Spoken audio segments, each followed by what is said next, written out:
नमस्कार, जय माँ शारदा। अकाया वैदिक एस्ट्रो में एक बार फिर से आपका स्वागत है। मैं हूँ पंडित श्याम भारद्वाज और मैं उपस्थित हुआ हूँ आने वाले सप्ताह यानी कि 28 अक्टूबर 2024 से लेकर 2 नवंबर 2024 तक का साप्ताहिक राशिफल लेकर। इस सप्ताह के दौरान धनतेरस, रूप चौदस और हमारे देश का सबसे बड़ा पर्व, महापर्व दीपावली आने वाला है। लक्ष्मी जी की कृपा आप सभी पर बनी रहे, यही मेरी प्रार्थना है। ये सप्ताह या इसके बाद आने वाला वर्ष आपके लिए उन्नति कारक, धन कारक और स्वास्थ्य कारक हो। आप स्वस्थ रहें, ऊर्जावान रहें और देश और धर्म के लिए को आगे बढ़ाने के लिए प्रयास करते रहें। अगर हम इस सप्ताह की बात करें तो सप्ताह की शुरुआत जो होगी उसमें चंद्रमा सिंह राशि में रहेंगे, सिंह से जाएंगे तुला में और तुला से जाएंगे वृश्चिक में। अमावस के दिन दिवाली का पर्व मनाया जाता है, तो दिवाली के दिन अमावस है। दीपावली के उपलक्ष्य में किस तरह से पूजा करनी चाहिए, किस तरह से पूजा की जाए कि माता लक्ष्मी और कुबेर देव को प्रसन्न किया जा सके, किस तरह से धन धान्य में वृद्धि की जा सकती है, धन में बढ़ोतरी की जा सकती है, स्थिर धन में वृद्धि की जा सकती है, इसके संबंध में अलग से कुछ एक वीडियो मैं आपके सम्मुख लेकर प्रस्तुत होऊंगा। उन्हें आप देखिए और उस विधान से माता लक्ष्मी की और कुबेर देव की आराधना करिए। आपके जीवन में कभी धन की कमी नहीं आएगी, धन हमेशा आता हुआ रहेगा, धन की वजह से आपका कभी कोई काम नहीं रुकेगा। कहते हैं इस दीपावली महापर्व के सप्ताह में क्या रहने वाला है साप्ताहिक राशिफल। जय श्री कृष्णा, राधे राधे। कुंडली विश्लेषण एवं कुंडली मिलान के लिए नीचे दिए गए नंबर पर संपर्क करें एवं साप्ताहिक राशि ग्रहों के परिवर्तन का आपकी राशि पर क्या प्रभाव हो सकता है, इसकी जानकारी के लिए अकाया वैदिक एस्ट्रो चैनल को सब्सक्राइब करें और बेल आइकन दबाएं। राधे राधे। सबसे पहले अगर हम बात करें मेष राशि की, तो सप्ताह की शुरुआत पंचम भाव के चंद्रमा से होगी। शनि की दृष्टि से दृष्टि चंद्रमा विष योग का यहाँ निर्माण करेंगे, जिसके कारण आपका मन बहुत अस्थिर रहेगा। विद्यार्थियों के लिए अच्छा समय नहीं है, उनके मन में बहुत ज़्यादा भटकाव इस दौरान उनको महसूस होगा। प्रेम संबंधों में भी समस्या आ सकती है, कई प्रेम संबंध टूट भी सकते हैं इस दौरान। वैचारिक मतभेद के कारण जो है प्रेम संबंध टूट सकते हैं। मेष राशि के जातकों को अपनी बुद्धि पर बहुत नियंत्रण रखना पड़ेगा, क्योंकि इस समय नकारात्मकता आप पर बहुत ज़्यादा हावी रहेगी। हालांकि धन लाभ इस दौरान भी आपको होता रहेगा।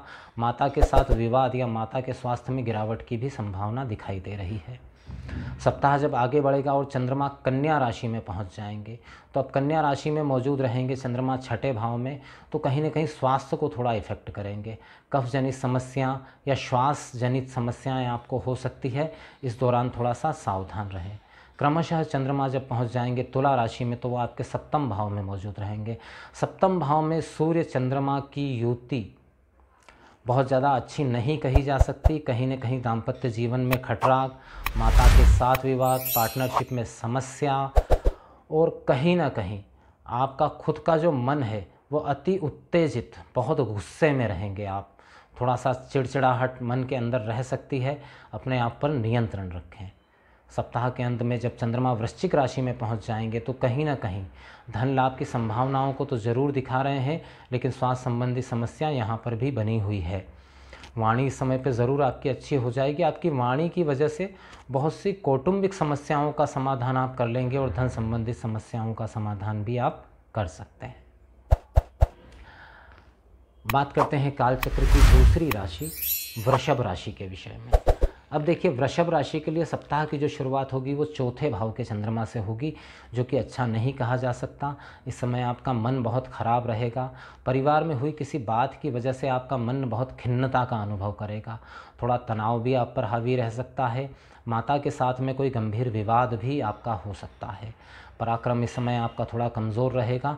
कोई भी नया कार्य इस दौरान शुरू ना करें वृषभ राशि वाले, तो ज़्यादा ठीक रहेगा।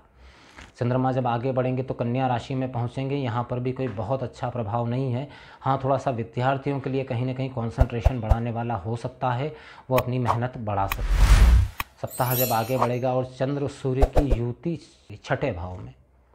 अब छठे भाव में सूर्य चंद्रमा की जो युति है, जहाँ सूर्य अपनी निचतम राशि में बैठे हुए हैं, तो सबसे पहले तो श्वास के जो रोगी हैं, जिन्हें अस्थमा, दमा आदि की समस्या है, उन्हें अपने स्वास्थ्य का विशेष ध्यान रखना होगा।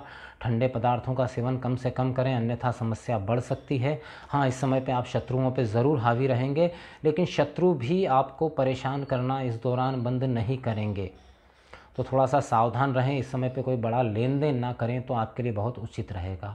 सप्ताह के अंत में जब चंद्रमा वृश्चिक राशि में पहुंच जाएंगे तो कहीं ना कहीं जीवन साथी का स्वास्थ्य यहाँ कमज़ोर होता हुआ दिखाई दे रहा है, लेकिन आपका खुद का मूड जो है बहुत खुशनुमा और बहुत पॉजिटिव रहेगा। पार्टनरशिप में अगर आपका कारोबार है तो पार्टनर के साथ विवाद होने की संभावना भी यहाँ पर बनी हुई है। बात करते हैं कालचक्र की तीसरी राशि मिथुन राशि के विषय में। अब देखिए, मिथुन राशि के लिए सप्ताह की शुरुआत पराक्रम भाव के चंद्रमा से होगी, जो कि अच्छा कहा जा सकता है, बहुत खराब नहीं है। कहीं ना कहीं पराक्रम में आपके वृद्धि जरूर होगी। हो सकता है इस समय पे पराक्रम का लाभ आपको ना मिल पाए, लेकिन निकट भविष्य में, आगे के समय में आपको इसका लाभ ज़रूर मिलेगा। इस बात की पूरी संभावना यहाँ पर बनी हुई है। चंद्रमा जब आगे बढ़ेंगे और कन्या राशि में पहुंच जाएंगे तो कहीं ना कहीं घर के बीच में एक सुखद वातावरण का अनुभव आप कर सकते हैं। कार्य क्षेत्र में भी उन्नति की संभावना यहाँ दिखाई दे रही है। माता और कुटुंबीजनों के साथ में आप अच्छा समय इस दौरान बिता सकते हैं। तुला राशि में पहुँच जाएंगे तो तुला राशि में गोचर करते हुए चंद्रमा, क्योंकि पंचम भाव में चंद्र सूर्य की ये जो युति होने जा रही है, ये विद्यार्थियों के लिए और प्रेमियों के लिए बड़ी कष्टकारक है।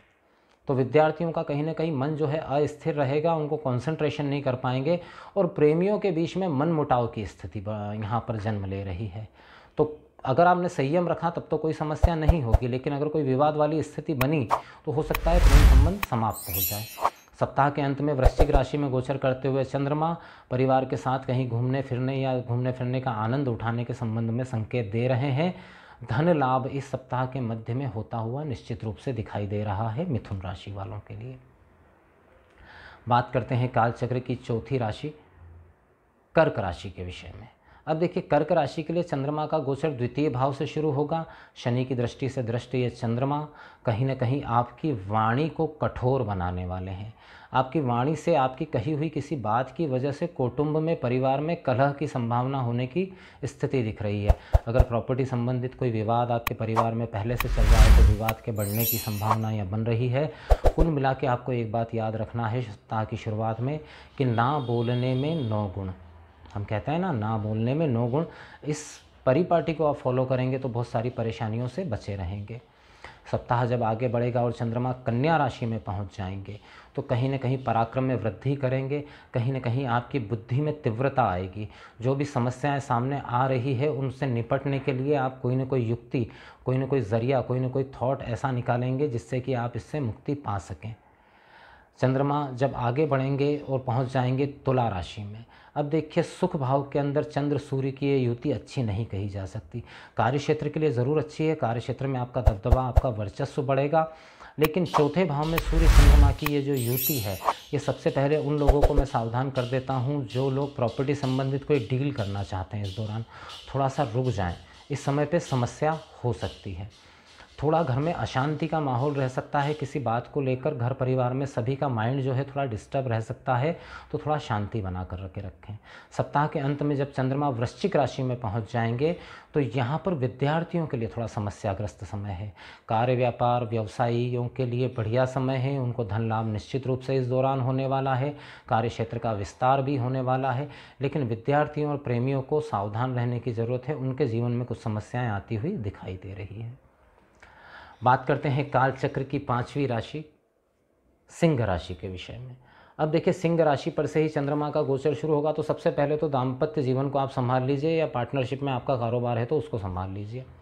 स्वयं के स्वास्थ्य का भी ध्यान रखिए और जीवन साथी के स्वास्थ्य का भी ध्यान रखिए, क्योंकि दोनों के स्वास्थ्य में यह समस्या आती हुई दिखाई दे रही है। सप्ताह जब आगे बढ़ेगा और चंद्रमा द्वितीय भाव में पहुँच जाएंगे तो आप अपनी वाणी के बल पर, क्योंकि इस समय आपकी वाणी बड़ी प्रभावी रहेगी, तो आप अपनी वाणी के बल पर अपने कार्य बना लेंगे। इस बात की पूरी संभावना बनी हुई है। चंद्रमा जब आगे बढ़ेंगे और पहुंच जाएंगे तुला राशि में, तो देखिए यहाँ पे सूर्य चंद्रमा की युति जो है आपके पराक्रम भाव में होगी, जो कि व्यर्थ के पराक्रम को प्रदर्शित कर रही है। आवश्यकता नहीं है जहाँ पराक्रम दिखाने की, वहाँ आप पराक्रम दिखाना शुरू कर देंगे, इससे नुकसान हो सकता है। इस दौरान अगर कोई यात्रा करते हैं आप, तो यात्रा भी इतनी फलदायी नज़र नहीं आ रही है, कहीं ना कहीं समस्या बनी हुई रहेगी यात्रा में भी।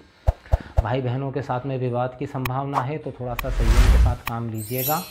सप्ताह के अंत में जब वृश्चिक राशि में चंद्रमा पहुंच जाएंगे, तो कहीं ना कहीं आप अपना कॉन्फिडेंस वीक महसूस करेंगे। आपको स्वास्थ्य का भी ध्यान रखना है, कफ जनित या मौसमी बीमारी से आप ग्रसित हो सकते हैं, या आपकी माता को स्वास्थ्य संबंधी समस्या हो सकती है। हाँ, कार्य क्षेत्र में आपके ज़रूर खुशनुमा माहौल इस दौरान रह सकता है। बात करते हैं कालचक्र की छठी राशि कन्या राशि के विषय में। देखिए, कन्या राशि के लिए सप्ताह की शुरुआत बिल्कुल भी अच्छी होने नहीं जा रही, क्योंकि सप्ताह की शुरुआत जो है वो खर्च के साथ हो रही है। और कैसे खर्च के साथ हो रही है? तो अनचाहे खर्च के साथ हो रही है। इस दौरान आपका कार्य क्षेत्र में कोई कानूनी अड़चन, किसी लीगल प्रॉब्लम का भी सामना करना पड़ सकता है, तो उस मामले में ज़रा सावधान रहें। कोई ऐसा काम ना करें कि त्यौहार के सप्ताह में आपका यह त्यौहार उस कानूनी प्रक्रिया की भेंट चढ़ जाए। सप्ताह जब आगे बढ़ेगा और चंद्रमा आपकी ही राशि पर होंगे, तब आप थोड़ी शांति अनुभव कर सकते हैं अपने जीवन में। कहीं ना कहीं धन लाभ की भी संभावना बनी हुई है। सप्ताह जब आगे बढ़ेगा और चंद्रमा तुला राशि में पहुंच जाएंगे, तो सूर्य चंद्रमा की युति जो है तुला राशि में, वो बहुत अच्छी नहीं कही जा सकती। धन का व्यय होता हुआ दिखाई दे रहा है और वाणी का भी व्यय होता हुआ यहाँ पर दिखाई दे रहा है। तो दोनों को संभाल कर रखिएगा, दोनों का ही व्यय आपको किसी बड़े नुकसान में डाल सकता है। सप्ताह के अंत में जब चंद्रमा वृश्चिक राशि में पहुंच जाएंगे, तो कहीं ना कहीं आप अपने अंदर थोड़ी सी हिम्मत महसूस करेंगे। जो भी नकारात्मकता इतने समय से चल रही थी, उस नकारात्मकता पर विजय पाने का आप पूरा प्रयास करेंगे। भाग्य भी आपके लिए सही रहेगा। बात करते हैं कालचक्र की 7वीं राशि तुला राशि के विषय में। अब देखिए, तुला राशि का जो सप्ताह शुरू हो रहा है वो लाभ के साथ हो रहा है। कहीं ना कहीं धन लाभ की पूरी संभावना यहाँ पर बनती हुई दिखाई दे रही है। लंबे समय से अटका हुआ कोई धन, कोई कार्य जो है वो आपका बनता हुआ दिखाई दे रहा है। लेकिन ये सप्ताह के पहले दिन की ही स्थिति है। चंद्रमा जब आगे बढ़ेंगे और कन्या राशि में पहुँच जाएंगे, तो ये स्थिति व्यय कारक हो जाएगी। तो कोई भी ऐसा कमिटमेंट, कोई भी ऐसी बात मत करिएगा जिसकी वजह से आपको आगे समस्या का सामना करना पड़े। दशमेश होकर के व्यय में रहेंगे चंद्रमा, तो कार्य क्षमता का ह्रास करेंगे। कहीं ना कहीं कार्य क्षेत्र में जैसा आपका प्रदर्शन है वैसा आप नहीं कर पाएंगे, या आपके पिछले किसी प्रदर्शन की वजह से आपके जो सीनियर हैं वो नाराज़ हो सकते हैं। जैसा आपने सोचा था शायद वैसा परिणाम आपको अपने कार्य का ना मिल पाए। सप्ताह के अंत में आपकी राशि पर ही सूर्य चंद्रमा की युति होगी, जो कि लगभग आपको न्यूट्रल बना के रखेगी। त्योहारों का समय है, लेकिन आप अपने अंदर कोई आनंद, उल्लास या एक्साइटमेंट महसूस नहीं कर पाएंगे। थोड़ी सी नकारात्मक स्थिति रहेगी, और साथ ही साथ जीवन साथी का स्वभाव इस समय पे बहुत उग्र रहेगा, बहुत तीव्र रहेगा, तीखा रहेगा, जिस कारण से आप थोड़ा सा परेशान रह सकते हैं। सप्ताह के अंत में वृश्चिक राशि में मौजूद चंद्रमा कौटुंबिक कलह की संभावनाओं को दिखा रहे हैं। कहीं ना कहीं धन की क्षति की भी संभावनाओं को दिखा रहे हैं। तो आपको थोड़ा सावधान रहने की ज़रूरत है। सप्ताह शुरुआत में तो अच्छा है, लेकिन बाकी का समय इतना अच्छा नहीं कहा जा सकता। बात करते हैं काल चक्र की 8वीं राशि वृश्चिक राशि के विषय में। वृश्चिक राशि के लिए दशम भाव में चंद्रमा मौजूद रहेंगे, तो कोई प्रॉपर्टी संबंधित कार्य आप करना चाहते हैं या कोई डील करना चाहते हैं, उसके लिए अच्छा समय बना हुआ है। प्रॉपर्टी संबंधित कार्य आप कर सकते हैं। कार्य क्षेत्र में कहीं ना कहीं आपके अधीनस्थ जो हैं वो शायद आपसे थोड़े रुष्ट रह सकते हैं, नाराज़ रह सकते हैं। इस वजह से आपका काम जो है थोड़ा डिले हो सकता है, होगा ज़रूर लेकिन थोड़ा डिले होकर के हो सकता है। सप्ताह जब आगे बढ़ेगा और चंद्रमा कन्या राशि में पहुंच जाएंगे, तो कहीं ना कहीं धन लाभ की प्रबल संभावना यहाँ पर बनती हुई दिखाई दे रही है। बहुत समय से अटका हुआ कोई धन जो है वो आपको प्राप्त हो सकता है। भाग्य सहयोगी रहेगा। सप्ताह जब अंतिम चरण की ओर बढ़ेगा, तो चंद्रमा पहुँच जाएंगे तुला राशि में, और तुला राशि में सूर्य और चंद्रमा की ये जो युति है, ये भयंकर व्यय कारक और स्वास्थ्य में हानिकारक है। इस दौरान यात्रा ना करें। प्रेमियों के लिए भी अच्छा समय नहीं है। माता के स्वास्थ्य में भी समस्या आ सकती है। अगर आप कहीं विदेश में कार्यरत हैं, तो वहाँ पर भी आप समस्या का सामना कर सकते हैं। कोई इनलीगल काम मत करिएगा। किसी कानूनी पछड़े में आप पड़ सकते हैं। सप्ताह का अंत बहुत अच्छा दिखाई नहीं दे रहा। और सप्ताह के बिल्कुल अंतिम समय पे चंद्रमा वृश्चिक राशि में पहुँचेंगे। वृश्चिक राशि में पहुँचे हुए चंद्रमा कहीं ना कहीं आपको बहुत ज़्यादा भावुक करके रखेंगे। आप बहुत ज़्यादा इमोशनल हो सकते हैं। इमोशनल हो करके कोई निर्णय मत लीजिएगा, अन्यथा आप किसी समस्या में पड़ सकते हैं। इस समय अविवाहित लोगों के लिए एक संभावना है कि उनका विवाह तय हो सकता है। बात करते हैं कालचक्र की 9वीं राशि धनु राशि के विषय में। अब धनु राशि की अगर मैं बात करूं तो चंद्रमा का गोचर जो शुरू होगा वो भाग्य भाव से होगा। भाग्य भाव में गोचर करते हुए चंद्रमा अच्छा फल दे रहे हैं। पराक्रम इस समय आपका बड़ा चढ़ा रहेगा और जितना आप पराक्रम करेंगे उतना लाभ का प्रतिशत आपका बढ़ जाएगा। हालांकि अष्टमेश होकर के चंद्रमा भाग्य में रहेंगे तो कुछ रुकावटें ज़रूर आएगी, लेकिन सभी रुकावटों का सामना करते हुए आप आगे ज़रूर बढ़ेंगे। चंद्रमा जब आगे पहुंचेंगे कन्या राशि के अंदर तो कार्य क्षेत्र में एक उदासीनता आपको महसूस होगी। हालांकि आपका मन बहुत करेगा कि कुछ कार्य किया जाए, कुछ ऐसा काम किया जाए जिससे कि आपका नाम हो, मतलब ऐसे एक्साइटमेंट आपके अंदर का बढ़ा हुआ रहेगा, लेकिन कार्य क्षेत्र में शायद आपको इतना सहयोग ना मिल पाए, इस वजह से आप कार्य पूर्ण कर नहीं पाएंगे। सप्ताह के अंत में सूर्य चंद्रमा की युति एकादश भाव में है जो कि धन लाभ कारक है। धन यहाँ पर ज़रूर आपको प्राप्त होता हुआ दिखाई दे रहा है। कहीं ना कहीं से आपको धन अवश्य ही लाभ होगा। सप्ताह के अंत में वृश्चिक राशि में गोचर करते हुए चंद्रमा ये संदेश दे रहे हैं कि इस समय पे कोई लंबी दूरी की यात्रा ना करें। अगर करते भी हैं तो चोरी चकारी एक्सीडेंट आदि से बच कर रहें, किसी भी तरह के नशे से बच कर रहें। अपनी आँखों का ध्यान रखें, आँख जनित समस्या इस समय पे आपको हो सकती है। देखिए 10वीं राशि मकर राशि के विषय में। मकर राशि की अगर बात करें तो सप्ताह की शुरुआत बिल्कुल अच्छी नहीं है। अष्टम भाव में गोचर करते हुए चंद्रमा शनि की दृष्टि से दृष्ट कहीं ना कहीं मानसिक तनाव में रखेंगे आपको। या तो कौटुंबिक तनाव भी हो सकता है, या कार्यक्षेत्र संबंधित तनाव भी हो सकता है, या पति पत्नी के बीच में किसी बात पर विवाद हो जाए तो वो तनाव भी हो सकता है। धन हानि इस दौरान हो सकती है, तो थोड़ा सा सोच समझ कर कहीं भी निवेश करें। सप्ताह जब आगे बढ़ेगा और चंद्रमा कन्या राशि में पहुंच जाएंगे तो कहीं ना कहीं आपके लिए राहत की खबर अवश्य ही लेकर आएंगे। हालांकि चंद्र केतु की युति के बावजूद भी भाग्य का यहाँ पर पूर्ण सहयोग मिलता हुआ आपको दिखाई दे रहा है। सप्ताह जब आगे बढ़ेगा और चंद्रमा तुला राशि में युति करेंगे सूर्य और बुध देव के साथ में, तो कार्य क्षेत्र में कुछ उदासीनता के साथ सफलता मिलने की संभावना दिखाई दे रही है। विद्यार्थियों के लिए अच्छा समय नहीं है, उनका मन पढ़ाई लिखाई में बिल्कुल नहीं लगेगा। कहीं ना कहीं अपने आप को वो भी अंदर से अशांत महसूस करेंगे। कार्य क्षेत्र में अधीनस्थों के साथ में, खासकर अगर आप किसी ऐसी जगह काम करते हैं जहां महिला वर्ग से आपका संपर्क ज़्यादा है, तो थोड़ा सा उनके साथ सावधानी पूर्वक व्यवहार करें। सप्ताह के अंत में वृश्चिक राशि में गोचर करते हुए चंद्रमा अच्छी खुशखबरी लेकर आके आ रहे हैं। जो लोग कंसीव करना चाहते हैं उन्हें इस सप्ताह प्रयास करें तो पूरी संभावना है कि कंसीव होने की पूरी संभावना इस दौरान बनी हुई है। धन लाभ भी आपको मिलता हुआ दिखाई दे रहा है।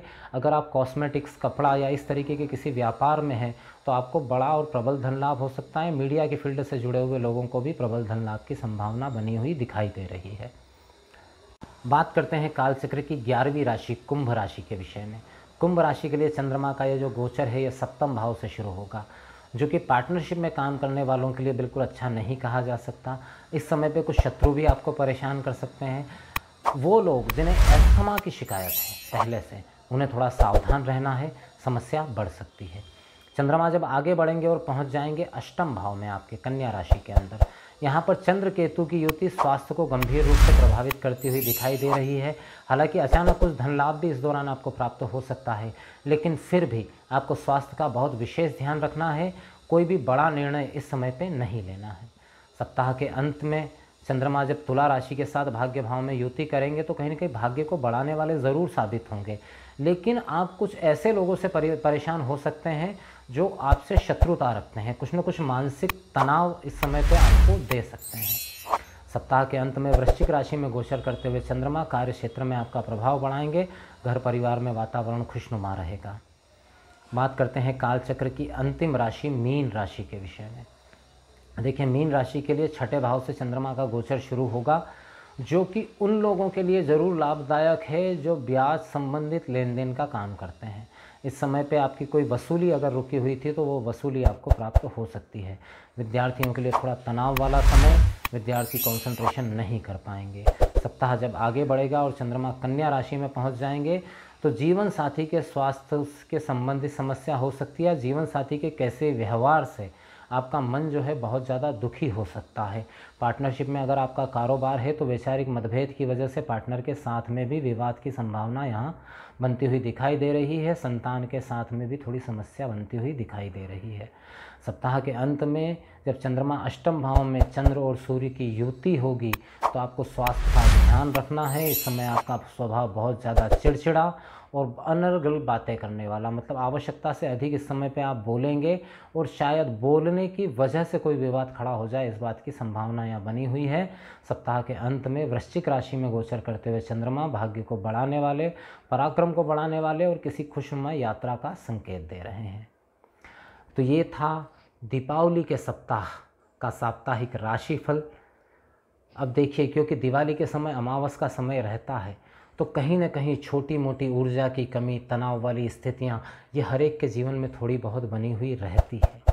लेकिन इन्हीं नकारात्मकताओं से हटकर हमें अपना पूरा ध्यान आराधना में लगाना है कुबेर देव और माता लक्ष्मी की, और आने वाले समय के लिए उनसे प्रार्थना करनी है कि आने वाला वर्ष, आने वाला समय जो है हमारे लिए उन्नति कारक और धन कारक और स्वास्थ्य कारक रहे।